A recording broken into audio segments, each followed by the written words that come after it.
Hello and welcome to Module 4 of Linking Literacy and Assessment.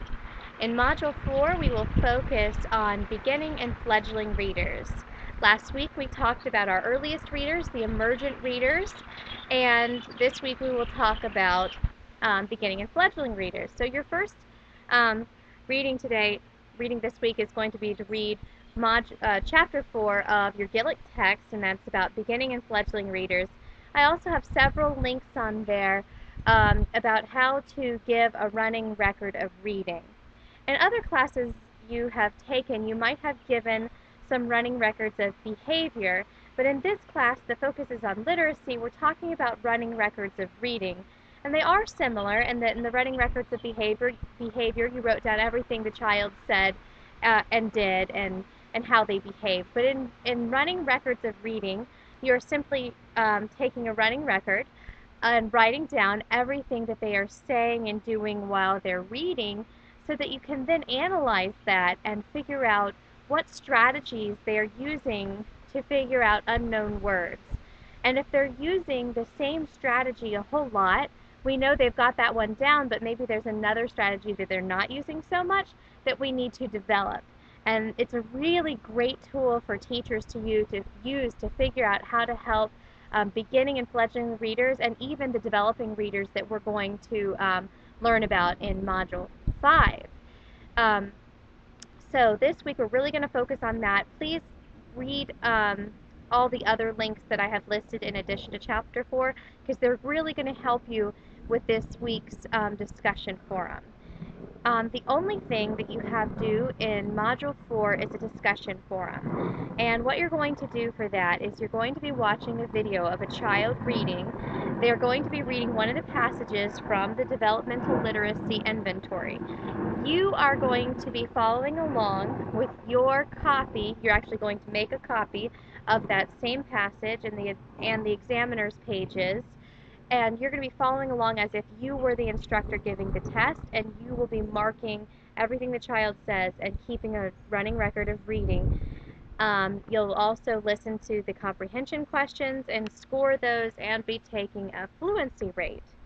So if you had a child that you were tutoring and you did the assessments on the Emergent Literacy 1 or the Emergent Literacy 2 tests, you may not be as familiar with how to give this particular test. So the first thing you're going to want to do is brush up on how to give this test. So the first place you want to look is in page 28 of your Developmental Literacy Inventory and just read about how to give the text passages for grade 1 and above. The child that you are doing this passage with is actually a kindergartner, but his reading level is pretty high for kindergarten, so he's reading an end of second grade passage just so that you guys can have a chance to hear his fluency and hear him make a few mistakes and correct them. So it gives you the instructions for you. It also gives you some suggestions. It talks to you about how to score them. Another page you're going to really want to focus your attention on is page 30. It talks about how to actually score them. There's kind of like a little code or key that tells you how to score a running record, and the words are already written down on the page for you, so it makes it a lot easier. You just follow along, but if there is a mistake, it tells you how to show that the child made a mistake. So you'll do that. It talks to you about how to figure out the child's independent, instructional, and frustrational levels. So you will score this passage and then determine, is this passage on the child's independent level, his instructional level, or his frustration level. So please figure out that, because that's a really important thing for you as a teacher to know. You definitely want to know all three of those levels for all of your students. The reason is when you're instructing them, of course, you want to instruct them with books that happen to be on their instructional level, that are just hard enough that with a little bit of help, you can help them read them. If they're reading off on their own at a literacy center or in Reader's Workshop or books that you send home for them to read with their parents, you want them to be super confident in that book. They should be able to read that with 90, 98, 99, 100% accuracy. They should be really confident. They're going to be reading that book with fluency. So you have a different goal in mind. They're not reading that book to learn new words or work on phonics or vocabulary or comprehension. They're learning that to work on their fluency. Actually, they could work on comprehension with that too, but anyway. And then the frustration level. Why do you want to know their frustration level? Well, that's really important because you really don't want to give them many books that are on their frustration level. The only exception would be is if a child is really, really into that genre and really would like to try to read it, and you're giving them lots of extra scaffolding to help them get through it. But generally, we try not to give books that are on the frustration level. So you really do need to know all three of those levels, what passages and what levels will meet those requirements for each one of your students so that you can meet them where they are. And of course, those levels change throughout the year, so it's important to continue to assess the child as the year goes on to see if those levels have changed. So you will give those, you will score it as if you're the examiner. Then you're going to need to either take a high quality photo of your results or scan them, and then you're going to actually upload those into the forum, and we will be discussing and you'll answer the questions that are there. So you'll add those as an attachment or as a picture within your discussion. And there are little icons in the, it's the third row from the bottom, they're kind of on the left side.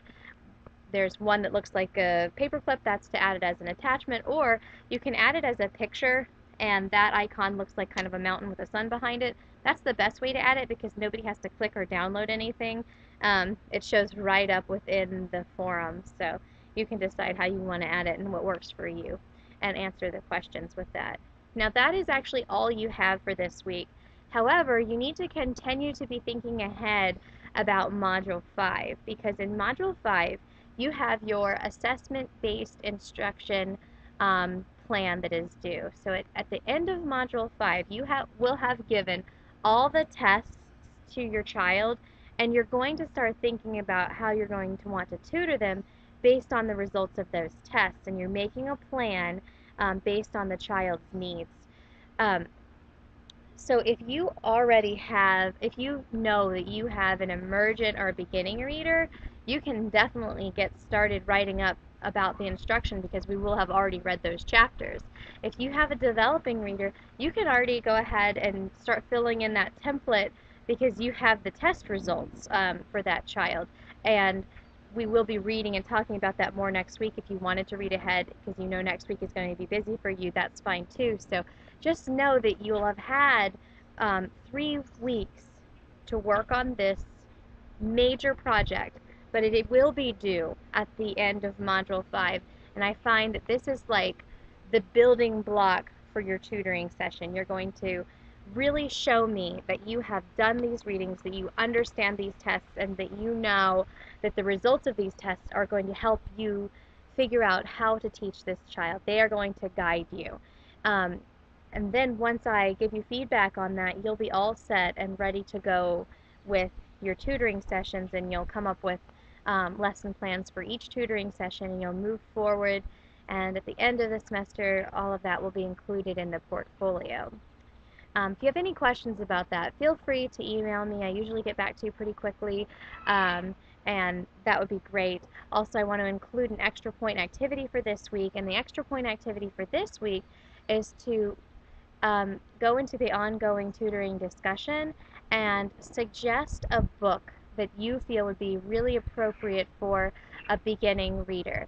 Let us know if this book would be appropriate maybe for you to read out loud to the beginning reader, or if you feel it would be more appropriate for the beginning reader to read to you. So kind of include, give us the title of the book, but kind of include 4 or 5 sentences about how you would actually use that book with the beginning reader. What would you do with them? And I strongly encourage everybody to be doing these extra point activities. I have seen many, many times where they have made the difference in a letter grade one way or the other for many, many students. So thank you very much. Have a wonderful week. I can't wait to start talking about this little kindergartner in the beginning reader discussion forum. Thanks, and have a great